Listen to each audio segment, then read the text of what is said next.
Hello friends, कैसे हैं आप सब लोग। आई होप आप सब लोग अच्छे ही होंगे और अपनी फैमिली का ख्याल रखिएगा, बच्चों का ख्याल रखिएगा और मुझे सपोर्ट करने के लिए बहुत बहुत बहुत ज़्यादा थैंक यू। मतलब जितना थैंक्स बोलूँ कम है। आप लोगों के सपोर्ट के बिना शायद मैं ये जो स्टोरी सुनाने का तय किया है ये आगे नहीं ले जा पाती। सो इसके लिए I am truly grateful to you, all of you. अजीब दास्तां। लास्ट पार्ट में आपने सुना कि जैसे ही वो डोर खोलती हैं तो अक्ष की मॉम उनको जोर का थप्पड़ रसीद करती हैं गाल पे एक, जिससे अक्ष काफ़ी घबरा जाती हैं और उन्हें पहले तो समझ ही नहीं आता कि थप्पड़ रखा क्यों गया है। श्रुति भी काफ़ी ज़्यादा डर जाती है ये देख के। अक्ष कुछ नहीं बोलती, उसकी मॉम उसका कॉलर पकड़ती हैं और लाके सोफे पे बैठाती हैं और कहती हैं क्या चल क्या रहा है। वहाँ अक्ष का भाई, पापा, बाकी के रिश्तेदार, कज़न सब लोग खड़े होते हैं बहुत ज़्यादा। तभी उसकी एक कज़न होती है अक्ष की और वो पास आती है और कहती है कोई बात नहीं ना, आप क्यों इतना उनको मार रही हैं, रहने दीजिए, नहीं खोला होगा। अब जो होगा उसके बाद मूड तो उनका भी ऑफ होगा ना, ऐसे थोड़ी ना करते हैं। एक्चुअली वो कज़न अक्ष की दूर की कोई कज़न थी, दूर की रिश्तेदारी में वो चाची लगती थी अक्ष की मॉम उनकी। तो कहती है कि चाची रहने दीजिए, क्यों इतना भारी, अब उनकी भी तो कंडीशन समझने की कोशिश कीजिए ना। और उसके बाद वो कहती हैं कि क्या समझने की कोशिश करूँ, इनकी दवाई का टाइम हो रहा है, हाँ ऑइंटमेंट लगाना है, ऑइंटमेंट लगाए बिना ये सो जाएंगी, इन्हें नींद आएगी पूरी रात, ना सोएंगी ना किसी को सोने देगी। और तुम कह रही हो कि जो है इनको समझूं मैं, वहाँ क्या करके आई हैं ये सबके सामने, सबको कितना संभालना पड़ा, शताक्षी को किस किस को जवाब देना पड़ा, श्रुति को किस किस को जवाब देना पड़ा। समझ में आ रहा है।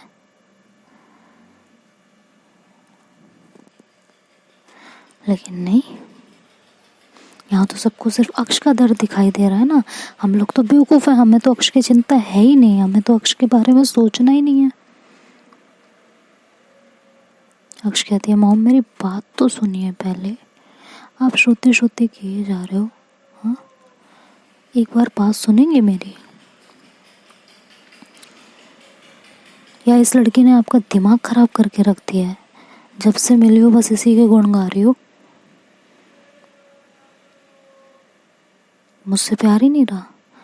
अक्ष की मॉम कहती है अभी तुम्हारे गाल पे ना एक और रसीद होगा, तब तुम्हारा दिमाग ठिकाने पे आएगा। तुमसे प्यार नहीं होता ना तो यहाँ जितने लोग खड़े हैं सबसे लड़के तुम्हें वो नहीं करवाती जो करवाया है मैंने। किसी लड़के के साथ बांध देती और पिसती रहती पूरी जिंदगी। अक्ष एकदम चुप हो जाती है और कुछ नहीं बोलती उस टाइम। उसकी मॉम कहती है अब जितना कह रहे हो उतना करो चुपचाप। अक्ष कहती है क्या करना है मॉम। कहती है अपने रूम में जाओ। कहती कौन सा रूम, ये हमारा घर थोड़ी ना है कि अपने रूम में जाओ। कहती है ज़्यादा नाटक नहीं, तुम दोनों के लिए रूम डेकोरेट है उसमें जाओ। अक्ष कहती है mom please try to understand, मैं वहाँ नहीं जा सकती हूँ। तभी समिता का मैसेज श्रुति के फ़ोन पे आता है कि सब ठीक है ना।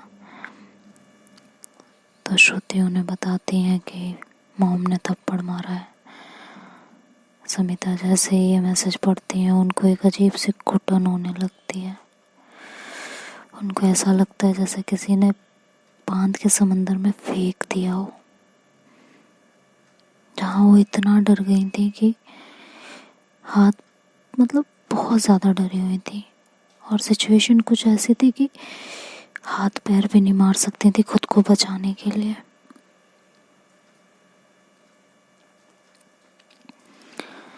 अक्ष के गाल पे पड़ा हुआ वो थप्पड़ ऐसा लग रहा था मानो अक्ष के गाल पे नहीं, समिता के दिल पे पड़ा हो।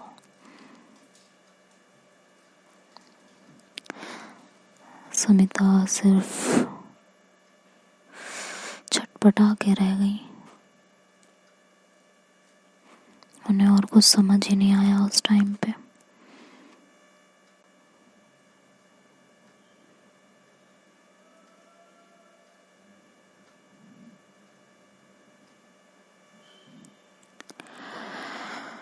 इधर अक्ष की मॉम कहती है कि यार अक्ष, मैं तुम्हें बार बार बार बार बार बार नहीं मारना चाहती हूँ, ट्राई टू अंडरस्टैंड, ठीक है? मुझे गुस्सा मत दिलाओ, मत दिलाओ, मत दिलाओ। रिक्वेस्ट कर रही हूँ मैं तुमसे, ट्रूली रिक्वेस्ट टू यू, मत करो ये सब, परेशान मत करो। अक्ष बोलती मैं क्या कर रही हूँ, मैं कुछ कर भी रही हूँ, मैंने कुछ कहा भी है, जबरदस्ती तो आप लोग कर रहे हो। थक चुकी हूँ, मेरे से नहीं हो रहा। एक तो क्या कहूँ, बस मुझे नहीं कहना कुछ भी, जिसे जो करना है करे, मुझसे मत पंगे लो बस। अक्ष की मॉम बोलती है बहुत ज़्यादा हो रहा है अक्ष, इस बात को अब यहीं ख़त्म करो। और श्रुति, आके ऑइंटमेंट लगाओ।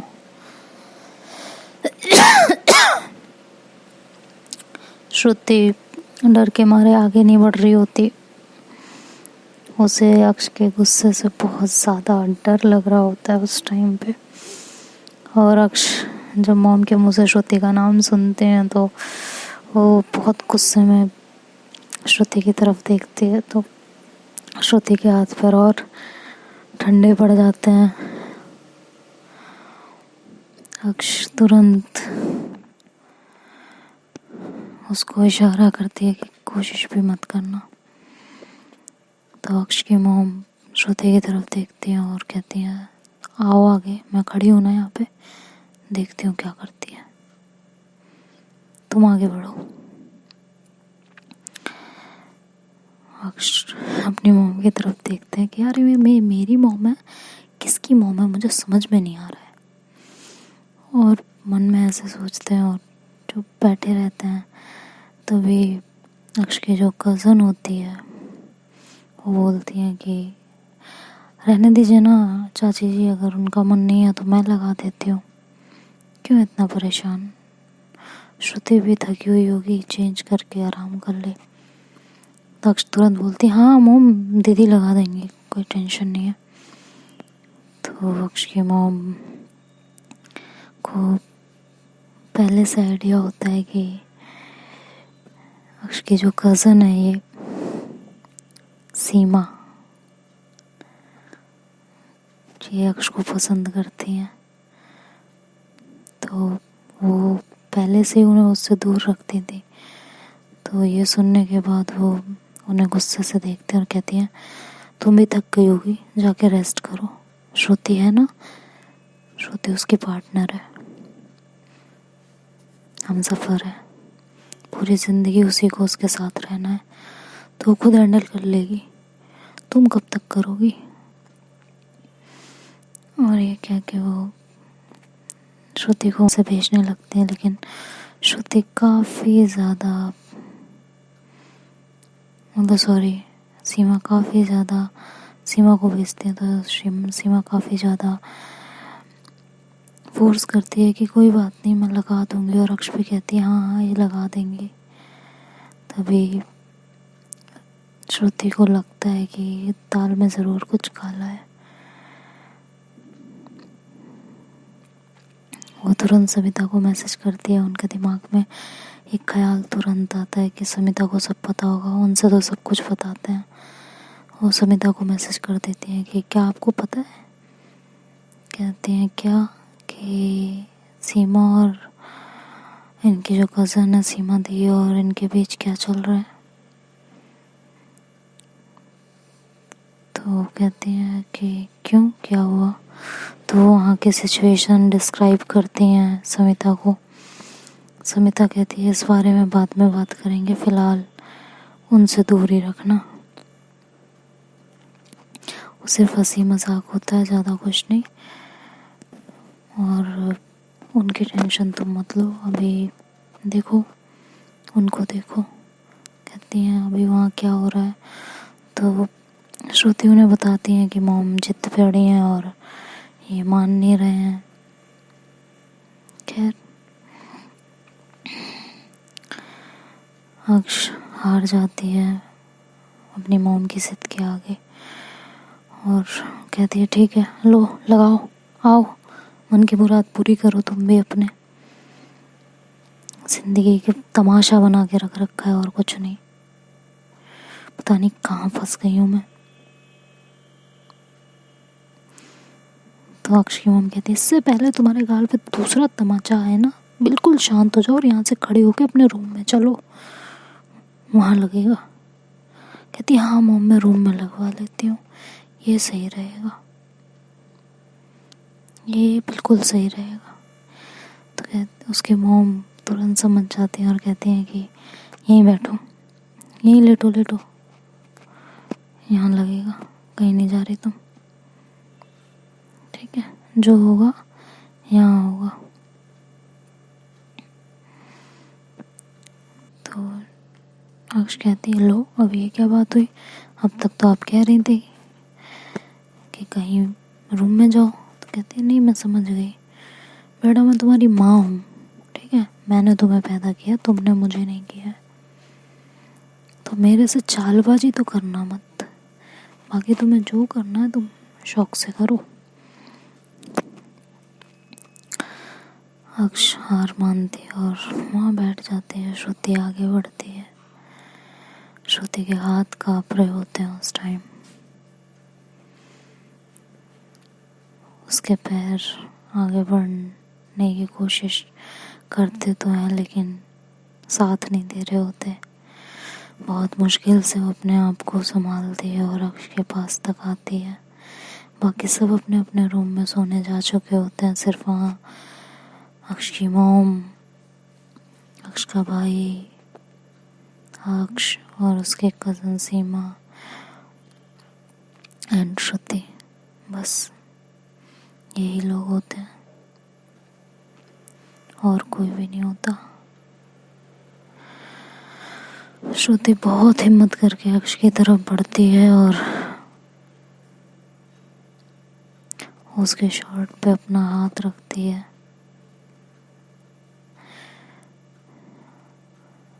अक्ष श्रुति को घूर के देखती है। श्रुति अपना हाथ पीछे करने लगती है। तभी आंटी कहती है बताऊं, ये जो आंखें निकल रही हैं तुम्हारी, सर नीचे, ठीक है, और सिर्फ सर नीचे नहीं, आंखें भी नीचे होनी चाहिए।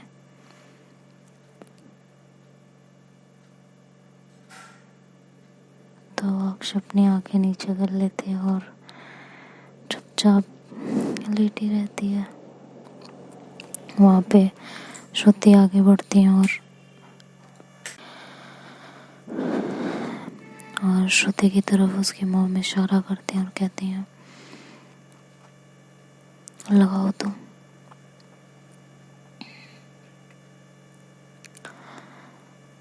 श्रुति अपना हाथ आगे करती है और अक्ष की शर्ट का बटन ओपन करती है। अक्ष उसका हाथ पकड़ लेते हैं और कहते हैं रुको। उसकी मॉम गुस्से में देखती हैं तो अक्ष कहता है रुक जाओगी, हर वक्त ऐसे सर पे तलवार लेके खड़ी हो, बिल्कुल मैं खुद ओपन कर रही हूँ, तुम्हें करने की ज़रूरत नहीं है। ये कह के वो अपनी शर्ट का बटन खुद ओपन करती है।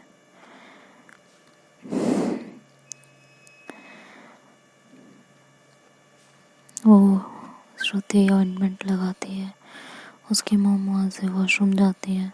इतनी देर में अक्ष वहाँ से उठती है और फटाफट रूम में भाग जाती है, जो रूम श्रुति और उसके लिए तैयार किया गया होता है। फाइनली ये रूम में पहुंचते हैं। श्रुति भी वहाँ पहुंचती है। थोड़ी देर में उसकी मॉम निकल के आती है और कहती है गए ये दोनों। तो वहाँ उसकी कज़न बताती है हाँ गए। क्या कर सकते हैं।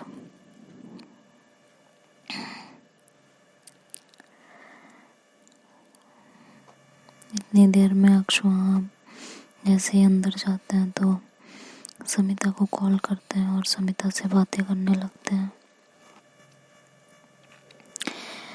समिता से इधर उधर की बातें कर ही रहे होते हैं तभी श्रुति अंदर आ जाती है। समिता को बता रहे होते हैं कि क्या हुआ कैसे हुआ सब कुछ। समिता काफी परेशान भी होती है और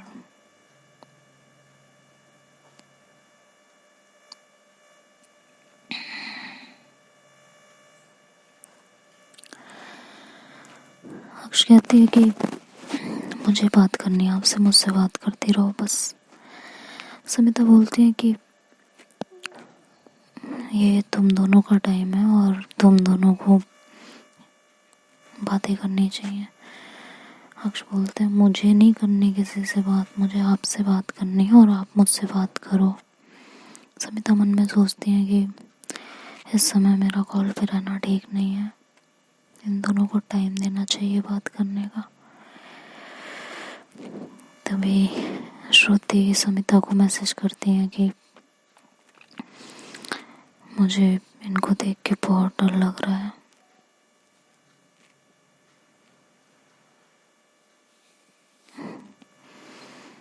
बहुत डर। और अभी इन्हें चोट लगी है, वहाँ पे सिकाई भी करनी है। नीचे करवाई नहीं इन्होंने, चले आए। समिता उस मैसेज को देखती है और अक्ष से बोलते हैं कि तुमने सिकाई कराई, बताओ। कहती है मैं कर लूँगी खुद। समिता उन्हें समझाती हैं तो अक्ष रेडी हो जाते हैं कि ठीक है आओ करो। और श्रुति की तरफ देख के बोलते हैं। श्रुति आती है पास में और सिकाई करने लगती है उनके चोट पे।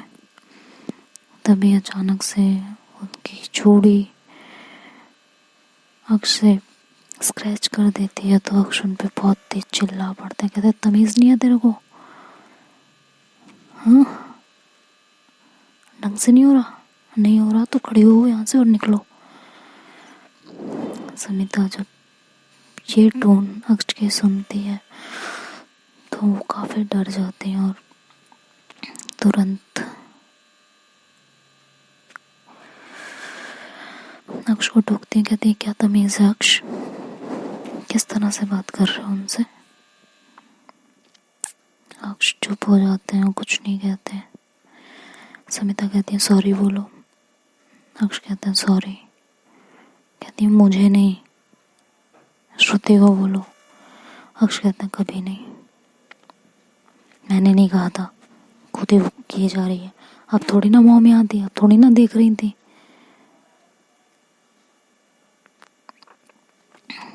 समिता समझ जाती है कि इस समय अगर बात और खींची गई तो अक्ष का गुस्सा और बढ़ेगा, क्योंकि अक्ष ऑलरेडी अपना गुस्सा बहुत दबा रहे थे अपने अंदर।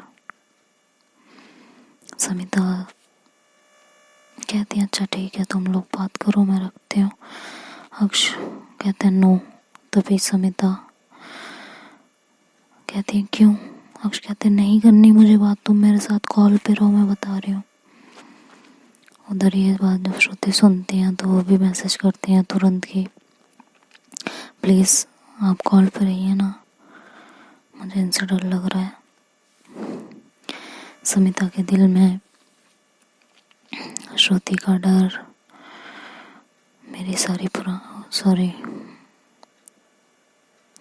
समिता के दिल में श्रुति का डर। और समिता ऐसा मन में सोच रही होती है कि मेरे दिल में जो जो चीज़ें आ रही हैं ऐसा ना हो ये सच हो जाए।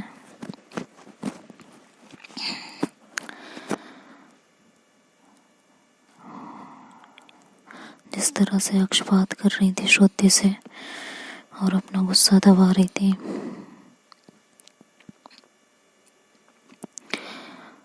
उससे श्रुति के लिए बहुत डर लग रहा है मुझे। दूसरी तरफ आप भी बहुत सारी बातों से लड़ रही हो, ऐसे में आपको अकेला कैसे छोड़े? और आपके गुस्से का तो मुझे भी अच्छे से पता है। ऐसा ना हो कि कहीं गुस्से में आप कुछ ऐसा कर दो और बाद में अंदर ही अंदर घुटन में रहो, घुटन में खुद को नुकसान पहुंचाओ। इस टाइम जो मेरे दिल में डर है ना आप दोनों के लिए, वो डर मुझे हिम्मत नहीं दे रहा कि मैं बोलूं कि आप कॉल रख दो। समिता बार बार उस मैसेज की तरफ देखती हैं जो श्रुति ने किए होते हैं और ये डिसाइड करती हैं कि ठीक है, कुछ भी हो कॉल पे ही रहें, पास में ना सही कॉल पे ही सही, लेकिन साथ रहें। और वो अक्ष को बोलती हैं ठीक है मैं हूँ साथ में, ओके।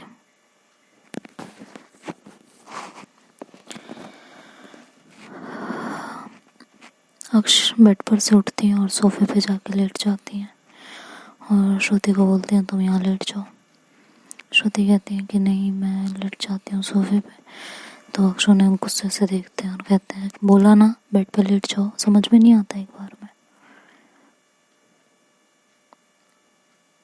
ये ब्लैंकेट ले लो।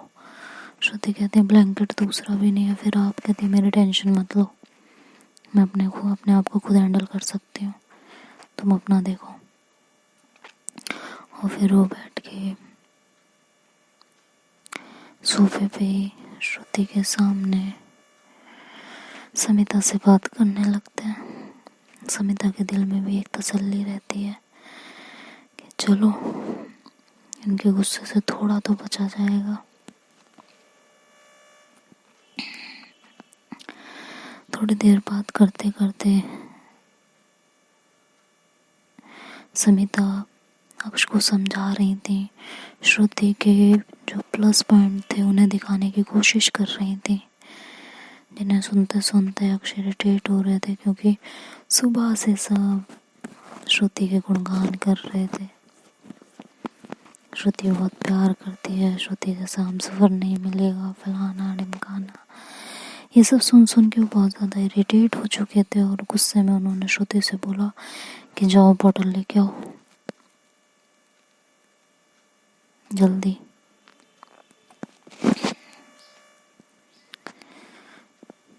श्रुति ने कहा बॉटल कैसी? कहती वहाँ वार्डरोब में रखे, निकाल के लाओ। श्रुति कहती है कि आज तो कहते हैं हाँ तो मुहूर्त निकला है, आज कुछ स्पेशल है? कुछ स्पेशल नहीं है, बॉटल रखे अंदर, निकाल के लेके आओ, ड्रिंक करनी है मुझे अभी इसी वक्त। ये सुन के समिता बहुत ज़्यादा डर जाती हैं, उनका डर और ज़्यादा बढ़ने लगता है। मन में सोचते हैं कि यार एक तो ये वैसे ही बहुत गुस्से में है और ऊपर से शराब का नशा, अगर इनका गुस्सा और शराब का नशा दोनों साथ में मिल गया तो कैसे संभालूंगी इन्हें, कैसे? और वो अक्ष को बार बार मना करने लगे ड्रिंक करने से।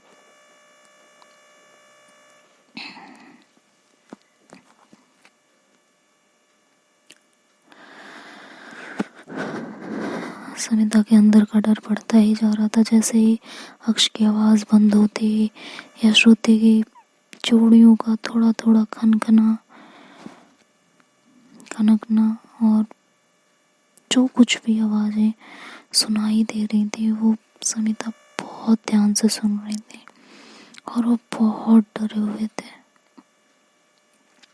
कि कहीं ड्रिंक और गुस्से दोनों का नशा उसे बेकाबू ना कर दे अक्ष को।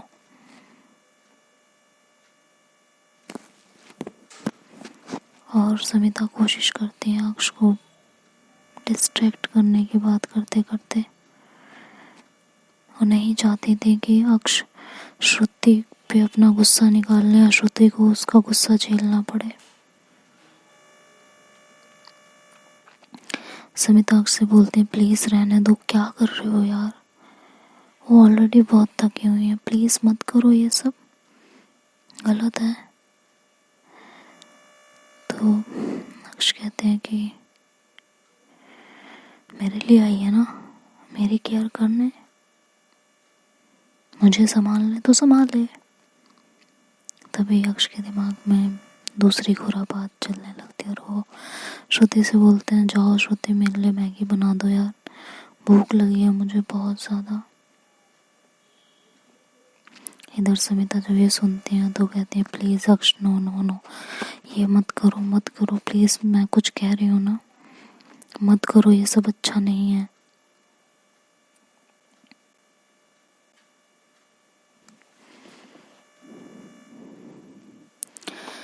ये करो। श्रुति बहुत थकी हुई होती है। खैर वो उठती हैं, कहती हैं कि बट मुझे पता नहीं है सामान कहाँ कैसे।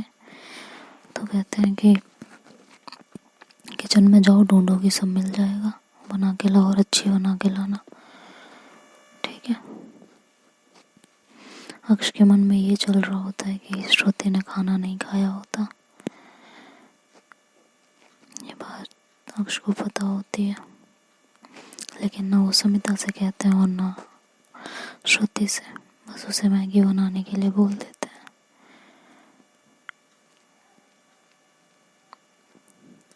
श्रुति थोड़ी देर में मैगी बना के लाती है और तब तक समिता अक्ष को संभाल रही होती हैं, उन्हें बहुत ज़्यादा शांत करा रही होती हैं।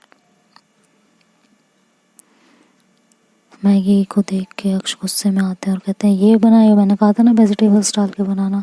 समिता तुरंत अक्ष पे चिल्लाती हैं, कहती हैं अक्ष बहुत हो गया, मुझे आपसे ये उम्मीद तो नहीं थी, मैं फ़ोन रख रही हूँ, मुझे तुमसे बात ही नहीं करनी यार। अक्ष तुरंत कहते हैं अच्छा ठीक है ठीक है ठीक है ठीक है, I am sorry sorry sorry, अब नहीं कर रही, अब नहीं कर रही, कुछ नहीं कह रही, तुम फ़ोन पे रहो बस। और वो श्रुति से कहते हैं मैगी खाओ। श्रुति कहती नहीं मुझे भूख नहीं है। अक्ष कहते हैं पूछ नहीं रही, मैगी खाओ बैठ के।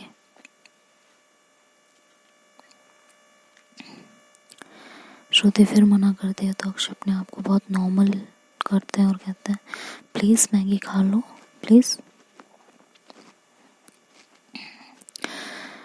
और इधर समिता अक्ष के अंदर का गुस्सा, श्रुति का डर, उन्हें दोनों साफ साफ समझ आ रहा था। जैसे ही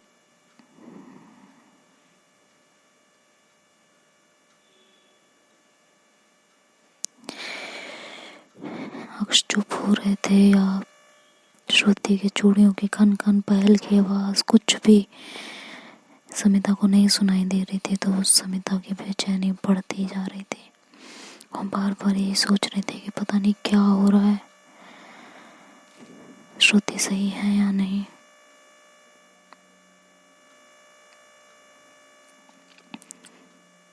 श्रुति किसी तरह से वो मैगी खाती हैं। उसके बाद अक्ष कहती हैं जाओ सो जाओ।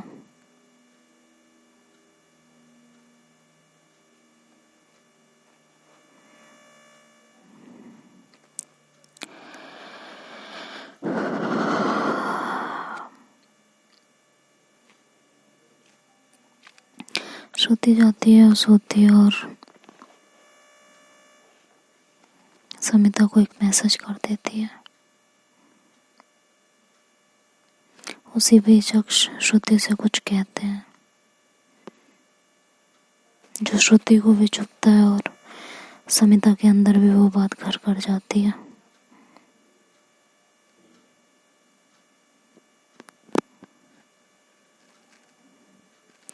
उन्होंने कहा ये था कि श्रुति ने शादी तो मेरे लिए कर ली है, क्या ये शादी निभा पाएगी? मैं इसको इतना टॉर्चर करने वाली हूँ, इतना परेशान करने वाली हूँ,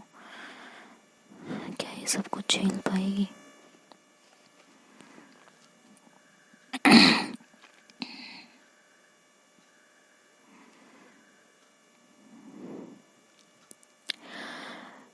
ये बात समिता को परेशान करने लगती है बहुत ज़्यादा।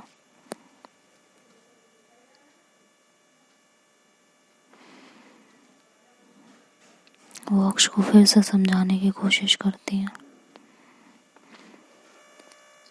ये दोनों बातें कर ही रहे होते हैं, उधर शताक्षी उठ के वॉशरूम जा रही होती है।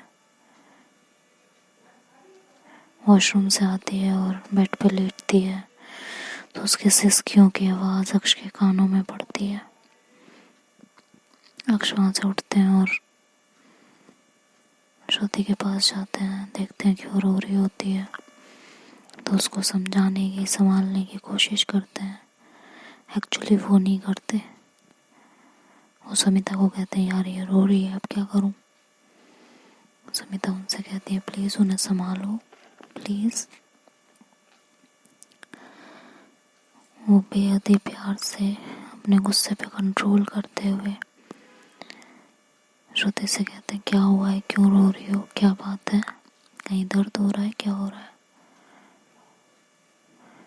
उठो बैठो इधर। और वो श्रुति को बिठाते हैं और उसके हाथ में पानी देते हैं। श्रुति पानी के लिए मना कर रही होती है, तभी अक्ष कहते हैं पी लो ना यार। अच्छा ठीक है, गुस्सा नहीं करना, पी लो, शांत हो जाओ, क्या बात है, क्यों रो रही हो बताओ। वो ये पूछ ही रहे होते हैं तभी श्रुति उन्हें जोर से हक कर लेती है। उनका हक करना अक्ष को बहुत ज़्यादा वियर्ड लग रहा होता है, अनकंफर्टेबल फील करा रहा होता है।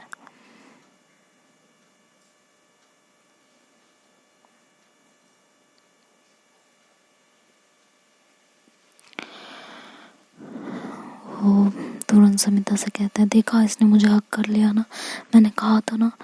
समिता कहती काम डाउन, और रो रही है ना, आपको नहीं करना आप मत करो, 2 मिनट रुक जाओ वैसे ही। तभी अक्ष कहते हैं अच्छा सुनो श्रुति, सुनो दूर हटो यार, दूर से बात करो, क्या बात है बताओ, हुआ क्या है, दूर हटो। लेकिन ये कह के वो श्रुति को दूर करते हैं और जैसे ही श्रुति को दूर करते हैं श्रुति बेहोश हो जाती है उनके ऊपर। श्रुति नीचे गिरने वाली होती है तभी वो उनके शर्ट का कॉलर पकड़ लेती है। अक्ष की शर्ट का कॉलर श्रुति के हाथ में होता है और वो वैसे ही बेहोश हो जाती है।